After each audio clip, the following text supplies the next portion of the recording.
Hey mamas, it's Dr. Marcy Crouch, board certified women's health physical therapist. And today we are busting 6 of the most common postpartum myths. Myth number 1, if you don't have any pelvic floor symptoms, you don't need to see a pelvic floor PT. Nope. Here's the thing. If you wait until you're thirsty, for example, to drink water, you're already dehydrated. Same thing goes for your pelvic floor and the musculoskeletal system, especially when you've been pregnant or just had a baby. Pregnancy and delivery is a major load on the body. Some people have an easier time recovering and some people don't. But every single person that is pregnant and has a baby should see a pelvic floor PT or connect with a pelvic floor PT to just make sure that everything is doing what it should be doing from a recovery standpoint. My piece of advice for this is to make sure that you connect with and establish care with a pelvic floor PT before having symptoms. Establishing prior care and working with a pelvic floor PT can prevent some of these issues long term. And sometimes we don't see leaking prolapse or pain right away. They kind of start to come up a little bit later in our postpartum journey. But if you start with a PT even before those symptoms come up, then chances are you're going to have a much easier time getting them to go away. Myth number 2, you are completely and totally recovered at 6 weeks postpartum and ready to do anything. This could not be further from the truth. Let's break down what happens at the 6-week mark. That 6-week mark was put into place for tissue healing. Recovery is something completely different. And this is a very common misconception. And the problem is that we're told that we are able to basically go back to our pre-pregnancy level of function at 6 weeks after having a baby. And even though tissues might be healed, that doesn't mean that we're recovered. So what happens is a lot of mamas and birthing persons jump back into their old routines without building the proper foundation or without having a recovery plan in place. And then we start to see more issues: leaking, prolapse, pain, diastasis, scar sensitivity, kind of these prolonged pelvic floor issues that really don't need to be there if we're able to treat them the right way in the beginning. Myth number 3, you have to get back to your pre-baby weight or gene size in order to be considered fully recovered or getting your body back after baby. Here's the deal. Getting back to our pre-baby gene size or our pre-baby weight is not indicative of recovery or function. We need to start thinking about bouncing forward instead of bouncing back. We just had a baby. We just grew a human in our body for 9 months. I don't want to go back to that body. My body has changed now. So instead of thinking that we need to reverse time and not look like we had a baby, but we just did, we need to start thinking about moving forward and learning how to move and recover in our new bodies and understanding that things look different now, and that's okay. It's about strength, it's about recovery, it's about making sure that you're able to do the things that you want to do, making sure your abdomen is recovered, your pelvic floor muscles are working the way that they should, you're not embarrassed by symptoms, you're not leaking pee, you don't have pain with sex, you're strong, you're getting back to the exercise that you want to get back to, and that you're feeling like you're in control of your body. It's not about looking like you didn't have a baby. It's about making sure that you are moving forward with that strength and compassion. Here are 2 things that you can do to jumpstart your recovery. First thing, and I would argue it's the most important, is understanding that it takes time and that everybody's recovery is different. It's not helpful to compare your postpartum journey to somebody else's postpartum journey. There are too many variables, life experiences, different types of lifestyles to really say what is a perfect postpartum recovery and what isn't, okay? It's okay to rest and take it easy. You don't need to be running a marathon at 6 weeks postpartum. Just listen to your body, understand that it's gonna take some time, and to give yourself some grace and patience with that. The second thing that you can do from a practical standpoint is to start working on what I call the foundation. This is a combination of an abdominal contraction, a pelvic floor contraction, and an exhale.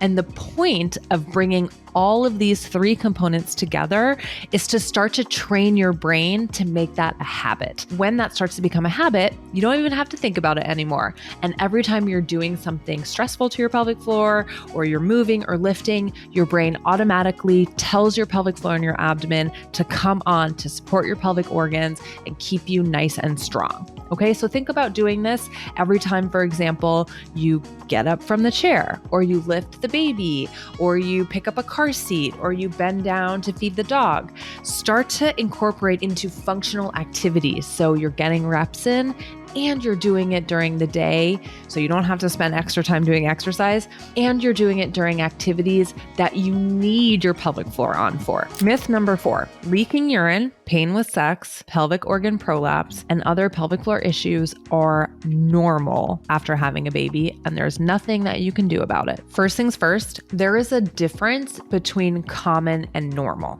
Pelvic floor issues after having a baby are very common. In fact, some studies say 1 in 4 women report pelvic floor dysfunction after being pregnant and having a baby, and that's only in reported pelvic floor dysfunction. I think that that number is a lot more than 1 in 4. But just because something is common, meaning that lots of people are experiencing it, doesn't mean that it's normal. If we had any of those symptoms, pain with sex, leaking pee, prolapse, diastasis, prior to being pregnant, they would not be considered normal.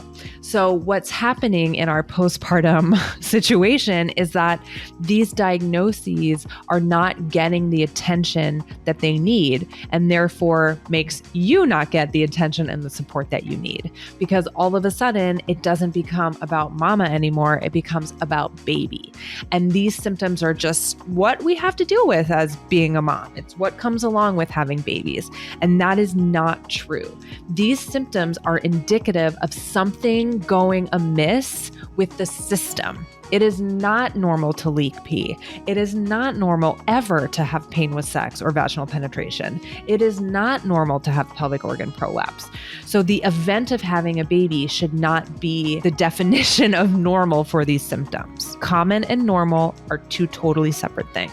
Having a baby and becoming a mother is not a life sentence for pelvic floor dysfunction. There is a ton of evidence to support conservative management of pelvic floor dysfunction.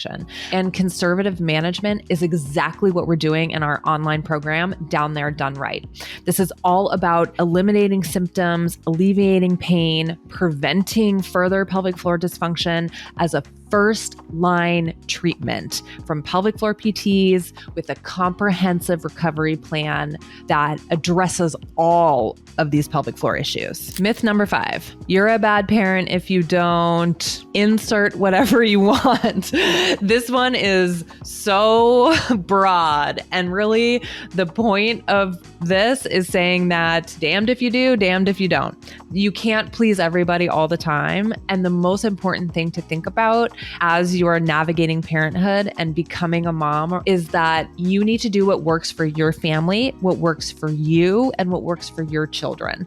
It's different for everybody. But the main thing that I want a lot of my mamas to understand is that you're not a bad mom if you carve out time for yourself, if you put your health and well-being as a priority. It's okay to get a sitter so you could have an hour to go work out, or have an hour of quiet alone time, or bring in a mother's helper so you can just nap and protect some of that sleep. You are not a bad parent if you take care of yourself. You do not need to sacrifice every single aspect of your mental and physical well-being for your children. You got to take care of you. Myth number 6, pelvic floor physical therapy is too expensive, so I'll just watch some YouTube videos and do some Kegels when I'm at a red light. Kegels alone are not the cure-all, yet a lot of medical and fitness professionals out there think that they are. But postpartum rehab is so much more than just doing Kegels. It's functional, it's specific, it's evidence-based, it's safe, it improves overall quality of life, and it works. Remember, you only get one body, you only get one vagina. So it's so important to make sure that you're taken care of and you have what you need. I know it's not always easy to get into pelvic floor PT. It's hard to find somebody. Maybe there's nobody locally that is credentialed as a pelvic floor PT. It can be expensive. Insurance doesn't always cover it. It's so hard to actually make an appointment for yourself and go to one because we have all of these other things that we're juggling as moms, right? Schedules, nap times, babysitters, all the things. These are all valid and totally real barriers to care. But that doesn't mean that you don't deserve to get the best care possible or that every mom needs to get the care that they need. And that's really why I created my online program, Down There Done Right, to make it accessible to everyone because we know there's so many barriers to care. So the answer can't be that moms don't get what they need. So Down There Done Right solves those problems. I know how busy it is as a mom. That's why Down There Done Right, you can do it anytime on your own schedule, on any device. It's super affordable. You never lose access. You have all of your answers in one place, so you don't have to be scrolling Google at 3 a.m.